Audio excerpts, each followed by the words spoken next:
کچھ آپ نے یاد کیا ہے وہ سامعین کے حوالے رکھ کر لوگوں کے دلوں قلوب کو منور و مجلہ فرمائے۔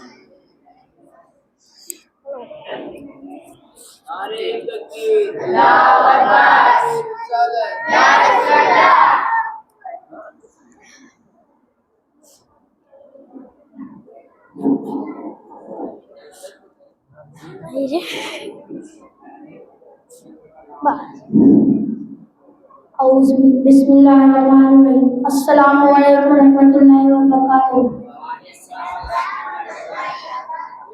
الحمد للہ رب العالمین اشاق مقام محمودا صدق اللہ مولانا العظیم وصدق اللہ النبی الرحیم اعلی ذالک لمن الشاہدین والشاکرین الحمد للہ رب العالمین۔ بدو توحید کے متعلق شمع رسالت کے پروانوں واس و خواجہ کے حقائق کائنات جان عالمین انیل غریب مراد المستقیم شفیع العالمین افضل الآخرین توساکین رحمت اللہ العالمین اکرم العالمین محمد صلی اللہ تعالی علیہ وسلم کی بارگاہ میں جب درود و سلام بھیجے تو بلند آواز سے بھیجے اللہم صلی علی محمد وعلی آل سیدنا مولانا محمد وبارک وسلم۔ بے شک مدرسہ شفاعت آپ سناتے جائیں گے، آپ روتے جائیں گے، ہم کو ہنساتے جائیں گے۔ وسیع دی ہے خدا نے دامن محبوب کو، جرم کھلاتے جائیں گے، وہ چھپاتے جائیں گے۔ لوگوں آئے مسکراتے اشرفین کی طرف، کرمن اشاق پر آپ بجلی گراتے جائیں گے۔ حشر تک ڈالیں گے پیدائشی مولا کے دھوپ، کرمن اشاق پر آپ خلق گراتے جائیں گے۔ خاک ہو جائیں گے ازوجل کر مگر رضا، جب تک دم میں دم ہے ذکر ان کا سناتے جائیں گے۔ حضرت گرامی رسول اللہ تعالی علیہ وسلم قرآن اعظم میں اپنے محبوب کی شان و شفاعت کا ارشاد فرماتے ہیں، ارشاد بنی ہے اشاق مقام محمودا، یعنی ان قریب پروردگار عالمین مقام محمود پر فرماتے ہیں حضرت یہ مقام محمود کیا ہے، آئیے اسے سیکھتے ہیں۔ یہ رحمت للعالمین کی شفاعت جلد نمبر 5 سے 134 نمبر پر بیان فرمان ہے۔ ان الشفاعت یعنی محمد صلی اللہ تعالی علیہ وسلم کی شفاعت ہے۔ تمام مشرکین اس بات پر مقبول اور التجا ہے کہ شفاعت محبوب صلی اللہ تعالی علیہ وسلم کی شفاعت ہے، اور خود دوسرے صلی اللہ تعالی علیہ وسلم پر فرماتے ہیں هو المقام الذی اشفع فیہ امتی، یعنی مقام محمود مقام ہے اور میں میری امت کو اس جگہ کھڑا کروں گا جہاں پر شفاعت ہوگی۔ اور پروردگار عالمین کرام المؤمنین فرماتے ہیں اشاق مقام محمودا، یعنی ان قریب پروردگار عالمین آپ کو کی ایسی جگہ کھڑا کرے گا جہاں پر صرف آپ کی تعریفیں ہوگی۔ اور تمام مشرکین یہ بھی فرماتے ہیں کہ وہاں پر کسی دوسرے کو جانے کی اجازت نہ ہوگی۔ اس لیے تو اعلیٰ حضرت مضافر فرماتے ہیں شفاعت کروں گا تم سے رضا کس پہ دم میں ہو، محبوب دو جہاں کی فکر۔ میرے ملک کے نوجوانوں، پردوشی اور ماں بہنوں، آج سرکار دو عالمین کی شفقت کو سمجھو، شفقت کو دیکھو جو ان کے دل میں اپنے خطاکار امت کا گن بسائے، سیاکار امت کا گن بسائے، بدکار امت کا گن بسائے کہ پوری زندگی عاشق کی یاد میں روتے رہے، پوری زندگی عاشق کی یاد میں آنسو بہاتے رہے، اور رب العالمین کو کہتے رہے ربی امتی اے میرے رب میری امت کو میرے حوالے کر دے، اے میرے رب میری امت کو میرے حوالے کر دے۔ جیسے ایک بچہ اپنی ماں کی فکر کرتا ہے، اس سے زیادہ خیر رسول صلی اللہ تعالی علیہ وسلم کو اس کی فکر کرے، اور تم بدولت اپنے خطاکار امت کو یاد کرتے رہے، معراج کے دن سیاکار امت کو یاد کرتے رہے، بدکار امت کو یاد کرتے رہے، اور صرف اتنا ہی نہیں جہنم کے دن سب کو اپنی اپنی فکر ہوگی مگر میرے محبوب تو جہاں کو ساری امتوں کی فکر ہوگی۔ حضرت گرامی رسول صلی اللہ تعالی علیہ وسلم فرماتے ہیں بے روزگار قیامت کے دن روزی ہوگے تو اللہ تعالیٰ عرض کرے گا اے محمد صلی اللہ تعالی علیہ وسلم سر اٹھا اور کہے تیری بات سنی جائے گی، شفاعت کر کہ تیرے شفاعت قبول کیا جائے گا، مال تجھے دیا جائے گا۔ رسول صلی اللہ تعالی علیہ وسلم عرض کریں گے ربی حبلی امتی، جس شخص کے دل میں رائی کے دانے کے برابر تک گھمنڈ ہوگا وہ جنت میں نہیں جائے گا، اور جس شخص کے دل میں رائی کے دانے کے برابر کا ایمان ہوگا وہ جہنم میں نہیں جائے گا۔ اب آئے شفاعت، شفاعت اب آئی، زری چھین لے میری گھبرانے والے، میں مجرم ہوں آقا مجھے ساتھ لے لو، کہ رستے پہ جا بجاتا آنے والے۔ مصطفیٰ جان رحمت للعالمین امت کی رضا کے لیے رضا قطار ہو رہے ہیں، امت کی نجات کے لیے پریشان حال ہے، امت کی بخشش کے لیے بے قرار ہے، امت کو آگ کے سلوک سے بچانے کے لیے بے چین ہے، اور پروردگار عالمین کرام فرماتے ہیں ہم آپ کو آپ کی امت کے بارے میں راضی کر دیں گے، اور فرماتے ہیں ولا سوف یؤتیک فی امتی، یعنی عنقریب پروردگار عالمین آپ کو فرماتے ہیں، اور صلی اللہ تعالیٰ علیہ وسلم فرماتے ہیں اس وقت تک راضی نہ ہوگا جب تک کہ میری ہر ایک امت کو بخش نہ جائے۔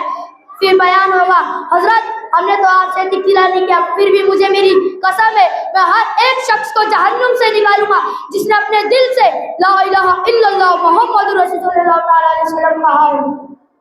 السلام علیکم۔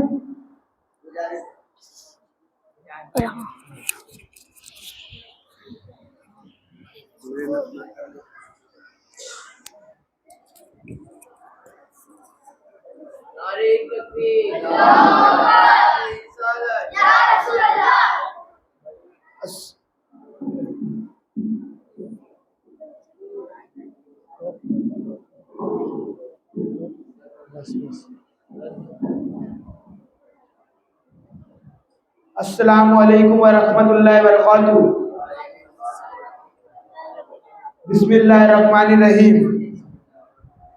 الحمدللہ الذی فضل سیدنا مولانا محمد الحمدللہ الذی فضل سیدنا مولانا محمد علی العالمین جمیعا اقامہ یوم القیامۃ للمسلمین صفیہ فصلی اللہ تعالی السلام برکۃ اللہ علیہ تبقى تردم بدوام مالک الحی القیوم واشهد ان لا الہ الا اللہ واشهد ان سیدنا مولانا عبدہ ورسولہ بالہدی ودین الحق ارسلہ صلی اللہ تعالی وسلم۔ اما بعد فاعوذ باللہ من الشیطان الرجیم بسم اللہ الرحمن الرحیم۔ عسى ان يبعثك ربك مقاما محمودا صدق اللہ مولانا العظیم صدق اللہ نبی الکریم ونحن على ذلك من الشاکرین الحمدللہ رب العالمین۔ بعد توحید کے متوالو سامع رسالت کے پروانوں غوث الخواجہ کے دیوانوں اولیاء کرام کے جان نثاروں، آئیے ہم اور آپ سب سے پہلے آقا کائنات جان عالمین مراد المستقیم تب یاسین محبوب رب عالمین جناب محمد رسول اللہ صلی اللہ علیہ وسلم کی بارگاہ میں درود و سلام کا تحفہ پیش کیجیے اور بلند آواز سے پڑھے اللہم صلی اللہ سیدنا سفینہ مولانا محمد بارک وسلم۔ پیش حق مجدہ صفحات کا سناتے جائیں گے، آپ روتے جائیں گے، ہمیں ہنساتے جائیں گے، وسعت دی ہے خدا نے دامن محبوب کو، جرم کھلتے جائیں گے اور وہ چھپاتے جائیں گے، لوگوں آئے مسکراتے ہم حسیدوں کی طرف، خرمن ایسیا پر اب بجلی گراتے جائیں گے، خاک ہو جائے عہد و جل کر مگر ہم تو رضا دم میں جب تک دم ہے ذکر ان کا سناتے جائیں گے۔ حضرات اکرامی، رب کائنات قرآن عظیم میں اپنے محبوب کی شان و شوقت کا اظہار فرماتا ہے، اظہار ربانی ہے۔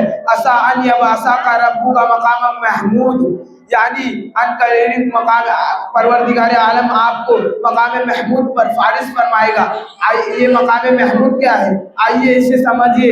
امام فخر الدین رازی تفسیر کبیر 5 صفحہ 431 پر اس کا معنی بیان فرماتے ہیں، ان اللہ صفات، یعنی نبی کریم صلی اللہ علیہ وسلم کی صفات، تمام مفسر کرام کا اس بات پر اتفاق اور اجماع ہے کہ مقام محمود رحمت اللہ علیہ وسلم کی صفات ہے، اور خود مقام محمود کے تعلق سے سرکار دو عالم صلی اللہ علیہ وسلم فرماتے ہیں اسبعو فی امتی، یعنی مقام محمود وہ مقام ہے جس جگہ کھڑے ہو کر میں اپنی امت کی صفات فرماؤں گا۔ اور مفسر کرام کا یہ بھی فرماتے ہیں مقام محمود وہ مقام ہے جس جگہ کسی اور کو کھڑے ہونے کی اجازت نہیں، اس لیے تو اعلیٰ حضرت امام احمد رضا فاضلی بریلوی فرماتے ہیں حسرہ کرے جو صفات کرے جو رضا کی سوا دے، حسرہ میں صفات کرے جو رضا کی سوا دے رہی ہے، کس کو قدرت ملی ہے۔ مقام محمود مقام صفات، کتاب الصفا میں حضرت حذیفہ رضی اللہ تعالیٰ عنہ سے روایت ہے کہ بروز قیامت لوگ گروہ بنا کر کتاب الصفا میں حضرت حذیفہ رضی اللہ تعالیٰ عنہ سے روایت ہے کہ بہروز قیامت اللہ تعالیٰ تمام مسلمانوں کو ایک ہموار میدان میں اکٹھا کرے گا جہاں پکارنے والوں کی آواز کو سب سنیں گے اور سب نظر آتے ہوں گے. لوگ اس طرح ننگے ہوں گے جس طرح پیدا ہوئے تھے اور سب خاموش ہوں گے. اس میں الہی کے بغیر کسی کو بولنے کی ضرورت نہ ہوگی. پھر آپ کو ایک ایسے مقام پر بلایا جائے گا جہاں آپ یہ کہیں گے اے اللہ میں تیرے لیے ہوں, میری دوڑ بھی تیری جانب ہے, تو نے کسی کو برا کرنے کا حکم نہیں دیا. ہدایت پر وہی ہے جس کو تو نے ہدایت دے دی. تیرے بندے تیری بارگاہ میں حاضر ہے, میں تیرے لیے ہوں, میری دوڑ بھی تیری جانب ہے. تیری ذات بہت برکت اور زائن ذات ہے, تیری بارگاہ باغ بلند اور پاک ہے. تو جس جگہ پر کھڑے ہو کر آپ یہ ابن الہی بجائیں گے وہ مقام محمود ہے. حضرت عباس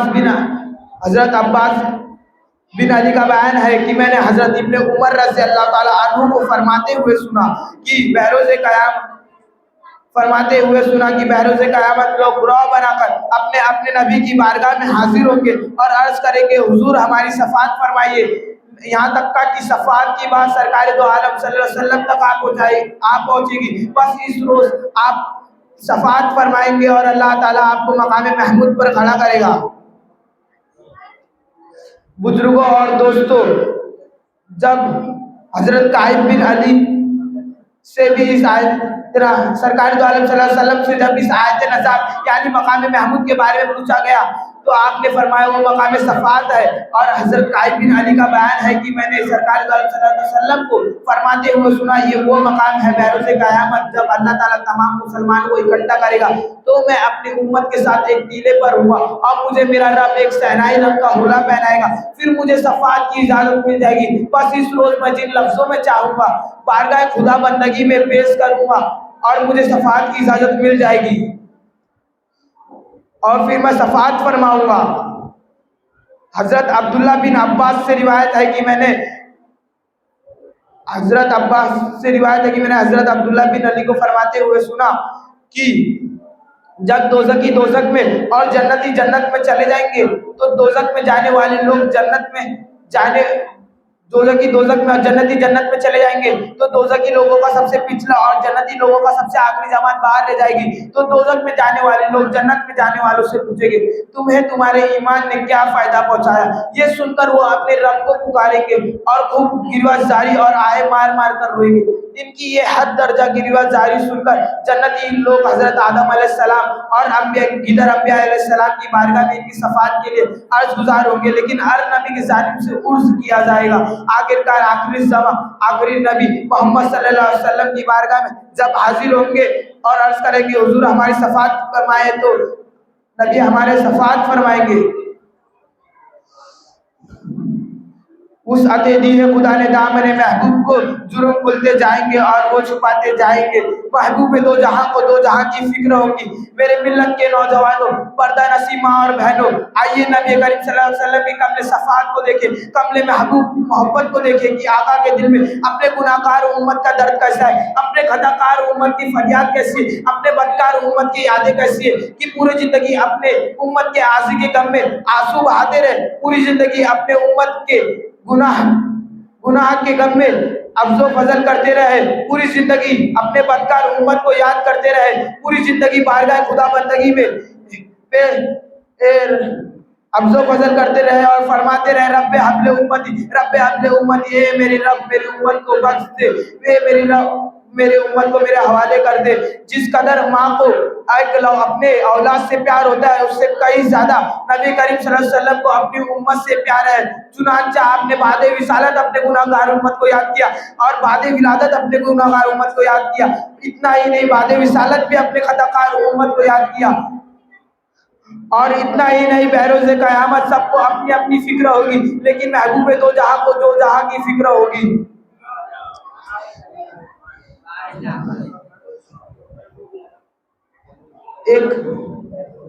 ایک ماں لوتے کو بلے آہ آہ کر کر بلاتے وہ ہے. جب ایک ماں ایک لوتے کو بھولے آہ آہ کر بلاتے وہ ہے. عزیز بچے کو ماں جس قدر تلاش کرے، خدا گواہ ہے یہی حال آپ کا ہوگا۔ ایک مرتبہ سرکار دو عالم صلی اللہ علیہ وسلم اپنے دونوں ہاتھ دعا کے لیے اٹھایا اور فرمایا اور رونے لگے، تو رب تبارک و تعالیٰ نے فرمایا اے جبریل محمد صلی اللہ علیہ وسلم کے پاس جاؤ اور ان سے پوچھو آپ کیوں رو رہے ہیں۔ تو طاہر سدرہ حضرت جبریل علیہ السلام محمد صلی اللہ علیہ وسلم کے پاس آئے اور کہا آپ کیوں رو رہے ہیں، تو آپ نے اپنا حال بیان فرمایا۔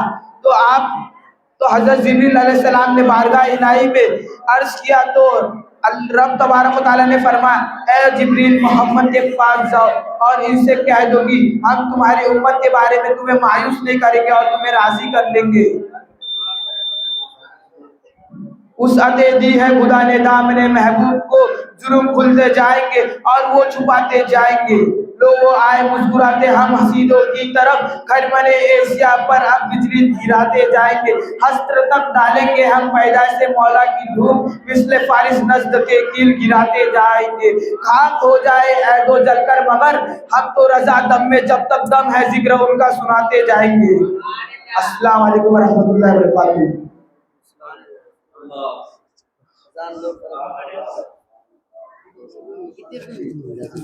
کیسا پڑھتے ہیں؟ اچھا پڑھتے ہیں؟